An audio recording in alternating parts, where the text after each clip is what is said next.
Hey everyone, and welcome to Divi Perfect. Today I thought we would look into the basics of what is Divi and how to go about creating your very first account. Divi is a premium WordPress theme and standalone WordPress plugin from Elegant Themes. And in my personal opinion, it's been one of the best drag and drop builders that I've ever come across. For those of you who are unaware of what it's like to design in Divi, they do have a live builder on the website that you're able to play around with. If you'd like to learn a bit more about Divi and experiment with the builder, I've attached both links in the description below. First off, I want you to head over to elegantthemes.com and create your account. Once you are there, you can click on Not a Member Yet, Join Today. From there, you can choose your subscription.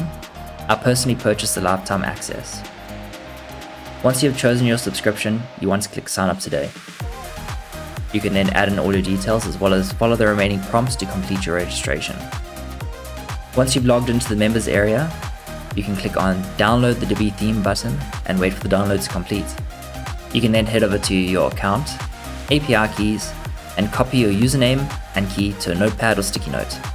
You will need this for future use when licensing Divi on your WordPress website. That's it for today's Divi short, and I'll see you in the next video.